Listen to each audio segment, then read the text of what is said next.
તડકા પણ કાળા સુલભના પડે છે હો. તડકા તો પડે ને ભાઈ, ગ્લોબલ વોર્મિંગ આવી ગયું ને. ગ્લોબલ વોર્મિંગ એ શું? ગ્લોબલ વોર્મિંગ એટલે આ તડકા બહુ પડે ને, ટાઈમ વગરનો વરસાદ પડે ને, ટાઈટું કાંઈ માપબારી પડે ન હોય તે એનો કાંઈ મેળ નહીં ઋતુનો, એનું ગ્લોબલ વોર્મિંગ કે. એનું કારણ શું? આ ચાઇનાવાળા. કેમ ચાઇનાવાળા? ચાઇનાવાળાએ મોટા મોટા ડેમ બનાવ્યા છે અહીંયા એના દેશમાં. તો એટલો બધો જથ્થો અહીંયા પાણીનો ભેગો થયો છે કે પૃથ્વીનો એક જગ્યાએ પાણી ભેગું થાય તો પૃથ્વી હરખી રીતે ફરી ન શકે ને આમ.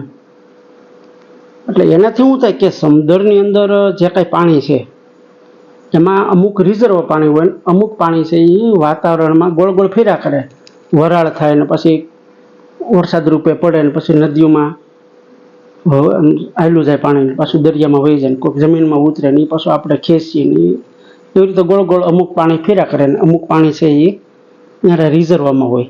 ત્યાં એને ડેમ બાંધી દીધા એટલે શું થયું કે આ જે રિઝર્વનું પાણી જે દરિયામાં હતું વધારાનું, રિઝર્વ કરતાં વધારાનું પાણી એ બહાર બ્લોક થઈ ગયું.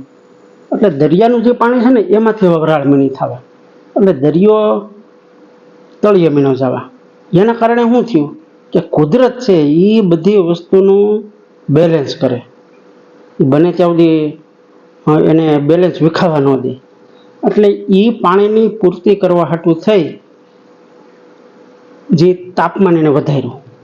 એટલે શું થયું કે ઉત્તર ધ્રુવની અંદર જે બરફ જામેલા છે એ બરફ મીણા છે ઓગળવા. એ ક્યાં આવ્યું? ઉત્તર ધ્રુવ આમ મોરબીથી આગળ જાય ને ત્યાં આવે, ભસાવથી આમ ત્રાહા થોડાક વળી જાય એટલે એ સીધું ઉત્તર ધ્રુવ આવે. એવા લાગો છે ના રે ના, હું કોઈ દી ત્યાં નથી ગયો. કાળીઓ વાત કરતો હોય કે ઉત્તર ધ્રુવ ત્યાંથી આમ જવાય. તો એ બરફ બધો મીણો છે ઓગળવાની એ નદીઓમાં આવીને એ બધો દરિયામાં જાય, કારણ કે બેલેન્સ કરવું ને. તો બેલેન્સમાં થાય શું કે તમે ગરિયો છે આપણો, બરાબર, એ ગરિયો તમે આમ હાથમાં લઈને ફેરવો તો હરખો હાલે, પણ ગરિયાનું થોડુંક બેલેન્સ વિખાય એટલે આમાં મને થવા, એટલે આપણને થાય ગદગતિયા થાય એટલે આપણે હાથ આમ થોડોક ધ્રુજી જાય. એવી રીતે આપણી જે આખી પૃથ્વી છે એ પૃથ્વી શેષ નાગ છે એના ફણા ઉપર આખી ગોળ ગોળ ફરે છે, આપણા હાથમાં જેમ ગરિયો ફરે એમ. તો હવે એ પૃથ્વીનું એક બાજુ વજન થાય એટલે આ બાજુ નમે, એટલે બરફ ઓગળે એટલે આ બાજુ પાછી આવે, એટલે જે આખી હલેસો લઈ ને આમાં હલેસો લઈ એટલે એને અહીંયા ફેન ઉપર ગદગતિયા થાય. એટલે એ હલાવે તો ખરા, થોડુંક હલાવે એટલે આખી પાછી પૃથ્વી હલે. એટલે આપણે બવણીમાં દૂધ લઈને આવતા હોય મોટરસાઇકલ ઉપર તો દૂધ કેમ ઝલકાય એમ એ દરિયો આખો ઝલકાય, આમ ઝલકાય એટલે એ પાણી દરિયામાંથી બહાર આવી અને આ પૃથ્વી ઉપર આવે, જમીન ઉપર, સુનામી કહે એને. એટલે પૃથ્વી હલે એટલે ધરતીકંપ આવે, સુનામી આવે, આવું બધું થયા કરે. આને કહેવાય ગ્લોબલ વોર્મિંગ. તો કળિયુગનો અંત નજીક? ના ના, કળિયુગનો અંત ન આવે એમ તો વાર લાગે હજી બહુ. તો બહુ ઝાઝા દુઃખી થવાનું છે, પીડા બહુ સહન કરવી પડશે તો એ અંત થાય છે.